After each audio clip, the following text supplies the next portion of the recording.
കേരളത്തിൽ LDF-ഉം UDF-ഉം തമ്മിലാണ് ഡീലെന്നും ജനത്തിന് ഇരുകൂട്ടരെയും മടുത്തുവെന്നും BJP സംസ്ഥാന അധ്യക്ഷൻ രാജീവ് ചന്ദ്രശേഖർ.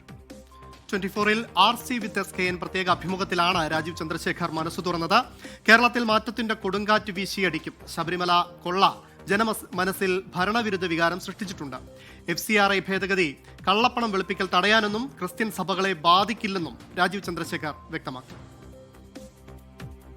വികസന ചർച്ചയിൽ നിന്ന് വഴിതിരിക്കാനാണ് വോട്ട് ഡീൽ ആരോപണമെന്ന് BJP സംസ്ഥാന അധ്യക്ഷൻ രാജീവ് ചന്ദ്രശേഖർ.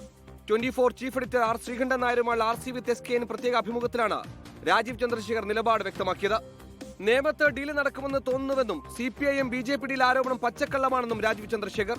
ഈ ഡീലിനെ കുറിച്ചൊരു ഇവിടെ പോസ്റ്റ് ഡോക്ടറൽ സ്റ്റുഡൻസും PhD ആരെങ്കിലും ഉണ്ടെങ്കിൽ അത് കോൺഗ്രസിനും CPM-നും. ഈ തവണ അതെല്ലാം ചെയ്താണല്ലോ, ജനങ്ങൾ അവരെ ക്ഷമിക്കില്ല. ജമാഅത്തെ ഇസ്ലാമിനൊപ്പം രാഷ്ട്രീയം ചെയ്യുന്നത് ആരുടെ ഡീലാണത്? കോൺഗ്രസുമായിട്ടാണ്. കോൺഗ്രസിന്റെ ഡീൽ. ഓക്കെ. തമിഴ്നാട്ടില് രണ്ട് പാർട്ടീസ് ഒരുമിച്ച്, കേരളത്തിൽ രണ്ട് രാഷ്ട്രീയ പാർട്ടീസ് ഒരുമിച്ച് മത്സരിക്കുന്നത് ആരുടെ ഡീലാണ്? CPM കോൺഗ്രസ് അല്ലേ? ഇത് ആരെയാ വിഡ്ഢിയാക്കുന്നത്? 27 സംസ്ഥാനം, 8 യൂണിയൻ ടെറിട്ടറീസിലെ ഒഫീഷ്യൽ പൊളിറ്റിക്കൽ അലയൻസിന്റെ ഭാഗമാണ് CPM-ഉം കോൺഗ്രസും. ഡീല് ഞങ്ങളൊപ്പമാണോ? ശബരിമല സ്വർണ്ണക്കൊള്ളയുമായി ബന്ധപ്പെട്ട പ്രചാരണത്തിൽ നിന്ന് BJP പിന്നോട്ട് പോയെന്ന ചോദ്യത്തിന് മറുപടി ഇങ്ങനെ: ജനങ്ങൾ ഏറ്റെടുത്തു. മറ്റാരുണ്ട് ശബരിമല കൊള്ള ചെയ്യാൻ? മറ്റാരുണ്ട് SDP-ന്റെ ഒപ്പം രാഷ്ട്രീയം ചെയ്യാൻ? മറ്റാരുണ്ട് എക്സാലോജിയിൽ കാശിടാൻ? എല്ലാം അവരെന്നെ ചോദിക്കുന്നു. അപ്പൊ ഞാൻ എന്തിനാണ് അതിൽ പോയി ചാടേണ്ടത്?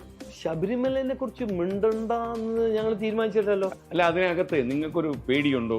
ഇത് നമ്മൾ കൂടുതൽ ശക്തിയായിട്ട് ഇത് ഉന്നയിച്ചു കഴിഞ്ഞാൽ ഇതുകൊണ്ട് കോൺഗ്രസുകാർ നേട്ടം ഉണ്ടാക്കും എന്നൊരു ധാരണ എന്തെങ്കിലും ഉണ്ടോ? ശബരിമല ഒരു ഇഷ്യൂ ആണ്. ശബരിമല ചർച്ചയാകില്ലെന്ന റാന്നിയിലെ NDA സ്ഥാനാർത്ഥിയുടെ പ്രതികരണം രാജീവ് ചന്ദ്രശേഖർ തള്ളി. V. ശിവൻകുട്ടിയോടല്ല, മുഖ്യമന്ത്രിയോട് നേരിട്ടാണ് വികസന സംവാദം നടത്തേണ്ടതെന്നും രാജീവ് ചന്ദ്രശേഖർ. FCRI വിഷയത്തിലും രാജീവ് ചന്ദ്രശേഖർ നിലപാട് വ്യക്തമാക്കി. FCRI-ന്റെ പേരിൽ ചില കാര്യങ്ങൾ നടക്കുന്നുണ്ട്. അത് നമ്മുടെ ED, PMLA, money laundering act ഉണ്ട്. അതിന്റെ എല്ലാം ഹാർമണൈസ് ചെയ്യുന്നതാണ് ഇപ്പൊ നടക്കുന്ന കാര്യം. ഈ പുതിയ ആപ്ലിക്കേഷൻ ഇപ്പൊ അപ്ലൈ ചെയ്ത് ആ FCRI വഴി ഇല്ലീഗൽ കാശി കൊണ്ടുവരാൻ ആരെങ്കിലും ശ്രമിച്ചാൽ പുതിയതായി അപേക്ഷിക്കുന്നവരെ മാത്രമേ ഇത് സ്വാധീനിക്കുന്നു. പിന്നെ പഴയ ആൾക്കാരെ ഇല്ലല്ല. സഭാ നേതൃത്വം ആരെങ്കിലും പറഞ്ഞു? സംസാരിച്ചല്ലോ ഞാൻ.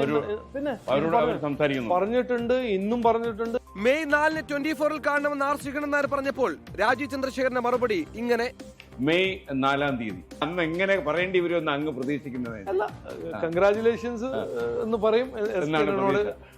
Research desk 24.